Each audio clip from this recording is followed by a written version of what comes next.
Pelabuhan ini berfungsi sebagai pintu gerbang antar pulau, terutama menuju ke atau dari Kabupaten Kepulauan Mentawai, Pulau Sikuai, dan sekitarnya. Pelabuhan Muaro merupakan bagian dari kawasan cagar budaya Kota Tua Padang. Pelabuhan ini telah mulai digunakan sejak abad ke-17, seiring dengan kedatangan bangsa Belanda ke Kota Padang. Dari sehiliran aliran sungai yang bernama Batangarau, pada pelabuhan ini sampai sekarang masih banyak dijumpai bangunan-bangunan peninggalan zaman kolonial Belanda. Pelabuhan Muaro merupakan pelabuhan alam yang kemudian dilengkapi dengan berbagai fasilitas penunjang. Secara tradisi, pelabuhan ini telah dimanfaatkan oleh penduduk setempat sebagai tempat tambatan perahu mereka, juga tempat bongkar muat barang serta turun naik penumpang. Pelabuhan Muaro terletak di muaro Sungai Batangarau yang berbatasan langsung dengan lautan Samudra Hindia. Pelabuhan ini termasuk pelabuhan yang aman, airnya tenang dan aman untuk kegiatan bongkar muat barang dan menaikkan serta menurunkan penumpang karena adanya Gunung Padang yang melindunginya dari gelombang Samudra Hindia. Pada masa dahulu, Pelabuhan Muaro dikembangkan secara serius oleh pemerintahan kolonial Belanda pada sekitaran abad ke-17. Sepanjang sejarahnya dilakukan beberapa kali perbaikan dan penambahan panjang dermaga. Perbaikan dan penambahan panjang dermaga yang paling penting dilakukan pada sekitaran tahun 1850 sampai tahun 1870-an. Pelabuhan Muaro dilengkapi dengan sejumlah fasilitas seperti pergudangan, kantor syah bandar, dan menara suar. Hal ini menjadikan Pelabuhan Muaro sebagai pelabuhan kelas A, yaitu pelabuhan yang dapat melayani kegiatan pelayaran nasional maupun internasional, serta mampu melayani kegiatan ekspor-impor semua komoditas perdagangan. Peranan Pelabuhan Muaro pada masa revolusi sekitar 1945 sampai 1950 adalah sebagai sarana transportasi antar kota, pantai, dan antar pulau di pesisir barat Pulau Sumatera yang memiliki dua rute pelayaran. Pertama, jalur pelayaran kota pantai yaitu ke Pariaman, Tiku, Sasak, dan Air Bangis. Rute kedua, jalur pelayaran antar pulau di pesisir barat Pulau Sumatera, yaitu menuju ke Kepulauan Mentawai, Aceh Selatan atau Barat, Nias, Telo, Simelu, dan Bengkulu. Jalur pelayaran ini mengikuti jalur pelayaran masa sebelum kemerdekaan.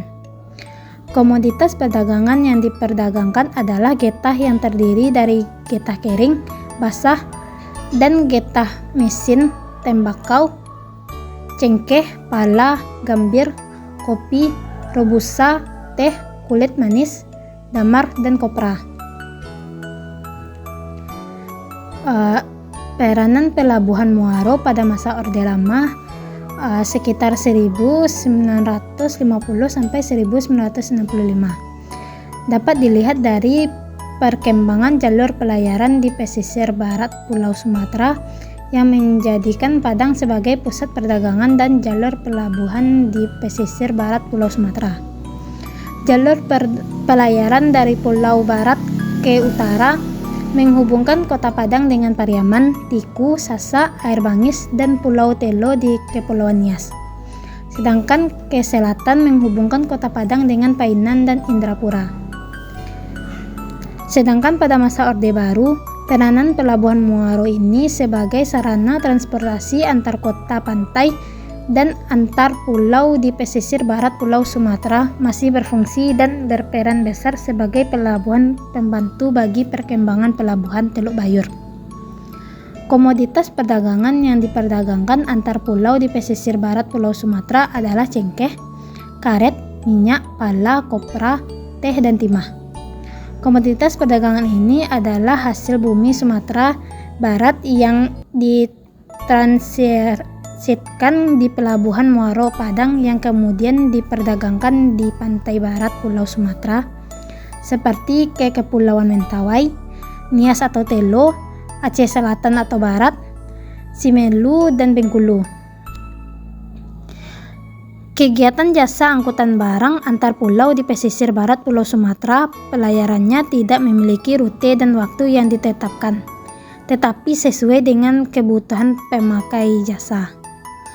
Daerah yang dituju dalam pelayaran ini adalah Kepulauan Mentawai, Aceh Selatan atau Barat, Sibolga, Pulau Nias atau Telo, Simelu, dan Bengkulu.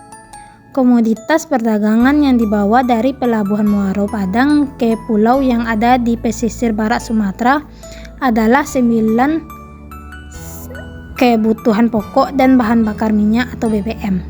Sedangkan komoditas perdagangan yang dibawa dari pulau-pulau yang ada di pesisir barat Pulau Sumatera adalah hasil pertanian dan hasil hutan seperti beras, kayu cengkeh, rotan, manau, serta rempah-rempah lainnya. Kegiatan jasa angkutan barang dengan menggunakan transportasi laut berkurang hingga tahun 1996, kecuali untuk ke pelabuhan Mentawai. Gedung-gedung wisata kota tua yang berada di sekitaran pelabuhan Muaro seperti yang pertama, Museum Bank Indonesia. Museum ini didirikan pada tahun 1830 yang merupakan gedung ini dahulunya bernama Deja Fase Bank. Sebelum menjadi museum, gedung ini merupakan gedung Bank Indonesia. Gedung Geowehry & Co. Gedung ini berdiri sekitar tahun 1926. Gedung ini merupakan sebuah perusahaan dagang terkenal pada masanya. Kini digunakan sebagai gudang. Selanjutnya, Masjid Muhammadan. Masjid ini merupakan peninggalan umat Muslim keturunan India, dibangun pada tahun 1843 dan merupakan salah satu masjid tertua di Indonesia. Letaknya sekitar lebih kurang 297 meter dari pelabuhan Muaro. Selanjutnya, Kelenteng Si Hien Kiong. Kelenteng ini dibangun sekitar abad ke-19. Akibat kerusakan yang cukup parah akibat gempa 2009, pada tahun 2010 dibangun ulang pada lahan di dekatnya. Posisi kelenteng ini sekitar lebih kurang 157 meter dari pelabuhan Muaro.